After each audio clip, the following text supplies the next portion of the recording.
জামাতকে ছাড়া তো বড় দুইটি দল ক্ষমতায় যেতে পারেনি। জামাত তো এমন একটা অবস্থায় গিয়েছিল যে ক্ষমতায় যেতে হলে তাদের সহযোগিতা লাগে, তো সেটা তো তারা তৈরি করতে পেরেছে। আর জামাত যদি শুধু ইসলামিক দল হয়, তাহলে শুধু ইসলামিক চিন্তা করে এই দেশের অন্যান্য যারা, যদিও ওখানে সম্ভবত আমাদের ওই একজন হিন্দু ভদ্রলোক গিয়েছিলেন বোধহয়, মানুষ দেখানোর রাজনীতি, কর্মী সমাবেশ করে বলা হয় এটা জনসমাবেশ। আমি এটাকে জনসমাবেশ বলতে রাজি না। বাংলাদেশে যত বড় বড় সমাবেশ হচ্ছে তা শুধু কর্মী সমাবেশ এবং বিরানি সমাবেশ বা পিকনিক টাইপ সমাবেশ। এদের অনেকেই ভোট দেয় না, এবং জনসভায় আসলে কেন জনসভায় এসেছে, মিছিলে কেন এসেছে, এটা কারণও বলতে পারে না এমন লোক আছে। আমি জামাতেরটা কথা বলছি না। জামাতের এই জামাতের এই সমাবেশ আমাদেরকে বার্তা দেয় 5ই অগস্টের এত ত্যাগ, এত তিতিক্ষা, এত শহীদ, এত রক্তের পর আমাদের রাজনৈতিক কোনো পরিবর্তন হয়নি, রাজনীতিতে কোনো সংস্কার হয়নি, এটাই প্রমাণ করে। আমার প্রিয় ভাই ফরহাদ হোসেন ভাই বলেছেন, প্রফেসর ফরহাদ হোসেন, যে জামাতের এটা একটা বড় সমাবেশ। জামাতের শুধু এটা বড় সমাবেশ নয়, if I am not wrong, এটা সরোয়ার্দী উদ্যান এবং রেস কোর্স থাকা অবস্থায় জামাতের সর্বপ্রথম অনুষ্ঠান সমাবেশ এখানে। এর আগে ওনারা এখানে কখনো পারমিশন হয়তো পায়নি, আমার মেমোরি যত দুর্বল। এটা ওনাদের প্রথম প্রোগ্রাম, প্রথম বড় প্রোগ্রাম, এবং এটা একটা ঐতিহাসিক বিষয় বলে আমি মনে করি। আওয়ামী লীগ সরকারের সময় ওনারা একটা পারমিশন চেয়েছিলেন, তখন পারমিশন দেওয়া হয়নি। আমি সেটাই বললাম, এটা তো ওনাদের প্রথম 54 বছর, যেই দলের জন্ম পাকিস্তান আমলে, তারা 54 বছর পরে আমাদের এমন একটা উদ্যানে, ব্রিটিশ আমলে আফসারি ভাই, ব্রিটিশ আমলে।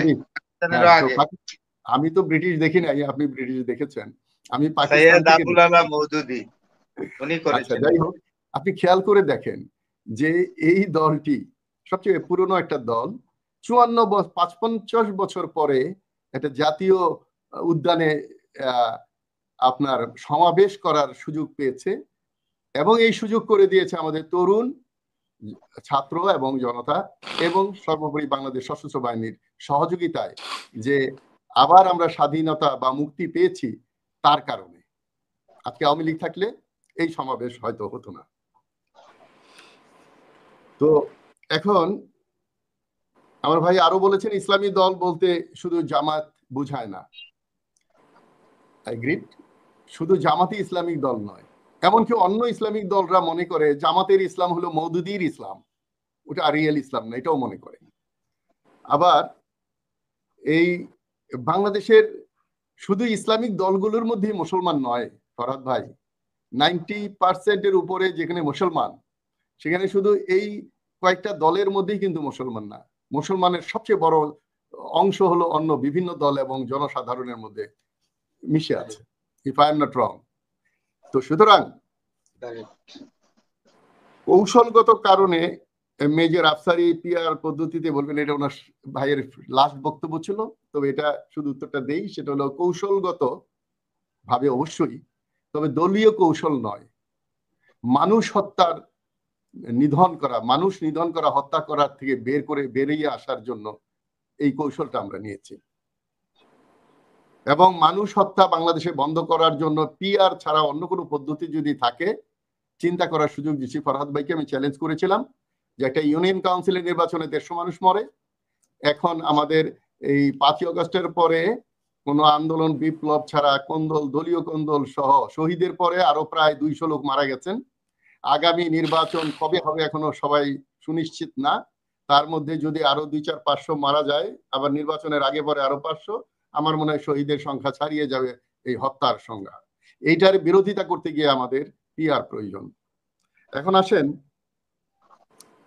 আমি একটা স্ট্যাটাস দিয়েছি আজকেই বা কালকে, স্ট্যাটাসটায় লেখা আছে লক্ষ লক্ষ সাধারণ মানুষ প্রদর্শন করে যারা ক্ষমতায় যেতে চায় তারা কি মানুষের ক্ষমতায়নের কথা ভাবে?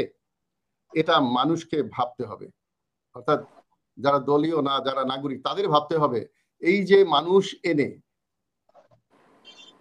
জামাতের কিছু ভালো দিক আছে যে তারা টাকা পয়সার দিক দিয়ে হিসাব কিতাবে খুব জায়েজি চিন্তা করেন, কোনো চাঁদাবাজি করে বা কোনো ডোনেশন নিয়ে এগুলো করেন না, ট্রেন ভাড়া করে আসেন, ফ্রিতে আসেন না, এটা ভালো কিছু।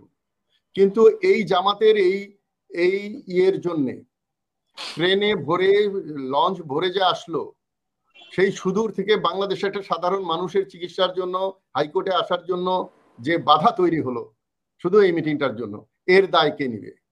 অনেক রুগীকে আসতে হয়েছে। সো এই ধরনের সমাবেশ করে কিছু বিদেশি সাংবাদিক ছিল, তারা মন্তব্য করেছে পৃথিবীর কোথাও এ ধরনের সমাবেশ আমরা দেখি নাই। তাহলে মানুষকে প্রদর্শন করে, শিয়ালে কুমিরের বাচ্চার মতো মানুষকে প্রদর্শন করে ক্ষমতায় গিয়ে মানুষের দিকে খেয়াল না রাখা। আপনারা অনেকেই বলেছেন ক্ষমতায় যেতে পারে বা ক্ষমতায় যাবে না, যাই, ক্ষমতা তো বহু দূরে, এখনো নির্বাচনে নির্ধারণ হয় নাই। সুতরাং আমি ক্ষমতা বা দায়িত্বের কথা বলি, সেখানে তারা যেতে পারছে না শুধু এই জন্য নয়, কারণ হলো তাদের তো কিছু বেসিক প্রবলেম আছে। আমাদের দেশের 50% উপরে ভোটার হলো নারী ভোটার। ওই স্টেজে বা অডিয়েন্সে কোনো গতকাল কোনো নারী ছিল না। ওনারা তো বলেছেন যে নারীদের উপরে কঠোর আইন হবে না, ড্রেস যা খুশি তারা ব্যক্তিগতভাবে পড়তে পারবে, নানা রকম কথা ওনারা বলেছেন। কিন্তু কই, কালকে তো আমরা নারী দেখতে পেলাম না ওনাদের সমাবেশে। আমরা হজের মধ্যেও নারী দেখতে পাই, নারী কোথাও আসা তো নিষিদ্ধ না ইসলামে। তো সুতরাং খেয়াল রাখতে হবে নারী ভোটগুলো কোথায় যাবে।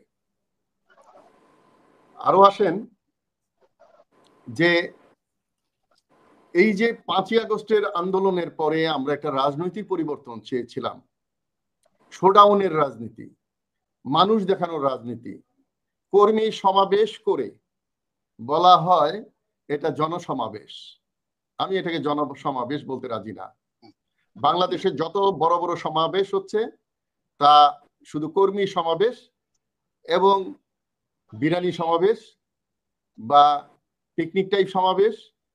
এদের অনেকেই ভোট দেয় না, এবং জনসভায় আসলে কেন জনসভায় এসেছে, মিছিলে কেন এসেছে, এটা কারণও বলতে পারে না এমন লোক আছে। আমি জামাতেরটা কথা বলছি না, ইন জেনারেল বলছি। তো সুতরাং আমাদেরকে এই প্রদর্শন, মানুষকে দেখিয়ে ক্ষমতায় যাওয়া এবং মানুষের বিরুদ্ধে কাজ করা, স্বৈরাচার হয়ে যাওয়া, এইখান থেকে মুক্ত করতে, দেশকে মুক্ত করতে পারে দেশের মালিক জনগণ, আর কেউ না। সুতরাং আমি মনে করি এই ধরনের জনসভা, যেই জনসভায় জনদুর্ভোগ হয়, সেটা ত্যাগ করার সময় এসেছে, এবং এটা করে ভোট পাওয়া যাবে বলে আমার মনে হয় না। তবে ওই রাজনৈতিক প্রতিদ্বন্দ্বীদেরকে হয়তো ভয় দেখানো যেতে পারে, কারণ তারাও তো তাচ্ছিল্য করে। আমরা অনেকে এখানে অনুমান করেছি জামায়াত হয়তো ক্ষমতায় যাবে না, কিন্তু জামাতকে ছাড়া তো বড় দুইটি দল ক্ষমতায় যেতে পারেনি।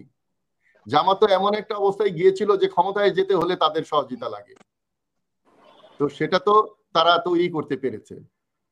আর জামাত যদি শুধু ইসলামিক দল হয়, তাহলে শুধু ইসলামিক চিন্তা করে এই দেশের অন্যান্য যারা, যদিও ওখানে সম্ভবত আমাদের ওই একজন হিন্দু ভদ্রলোক গিয়েছিলেন বোধহয়, খ্রিস্টান দেখিনি, তো অন্যান্য ধর্মের যারা, তাদের প্রতিও মনোযোগ দিতে হবে। গণতান্ত্রিক দেশে সংখ্যা যতই কম হোক, সকল জেন্ডার, সকল ধর্ম, সকল অঞ্চল, সকল কাস্ট, সবাইকে নিয়ে গণতান্ত্রিক দেশে রাজনীতি করার নিয়ম।